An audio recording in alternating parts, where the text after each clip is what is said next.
Good evening, members of council. Last time I saw your smiling faces was on MSNBC on a news program. They were covering a subject that we can't talk about in chambers tonight.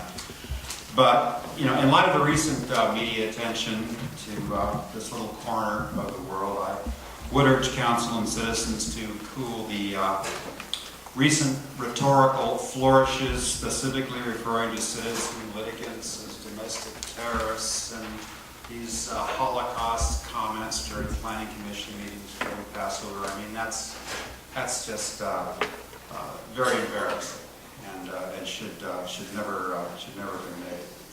Now, I'm here tonight to talk about the Growth Management Hearings Board hearing, which I attended last April. It was just upstairs. I was disappointed that only Councilmember Weiner chose to even come. The question of whether or not the $50,000 you spent to litigate this was well done. I guess time will tell. But as a matter of fact, you lost. You lost. The most telling moment, I think, in the hearing was that when the county's attorney, Mr. Casilius, he argued that the recent Kittitas County decision, that's a Supreme Court decision from 2011, only applied to subdivisions.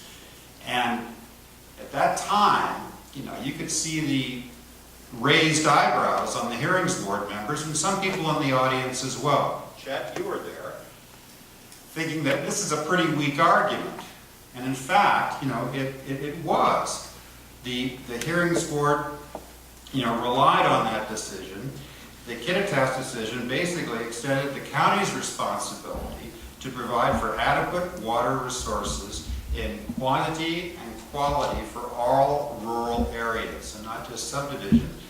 And I suggest that was the reason that the hearings board reached the conclusion as it did in the latest Whatcom County case. And I suggest that the high court will reach the same conclusion.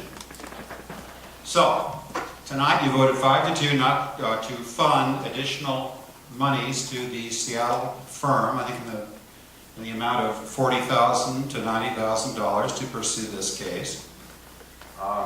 That was a bad decision. You should not have done it, but you did 30 anyway. seconds, please. I would ask then tonight for County Executive Laos to veto the county's vote tonight on AB 2013-422B. Just veto it. Not one more dime of taxpayer money to pursue this fool's errand. And given the comments tonight about possible reconciliation, I mean, what better way to provide a carrot to you and the litigants to get together than knowing you're not going to have any more taxpayer money to spend on this action? Thank you. Thank you. And thank you in advance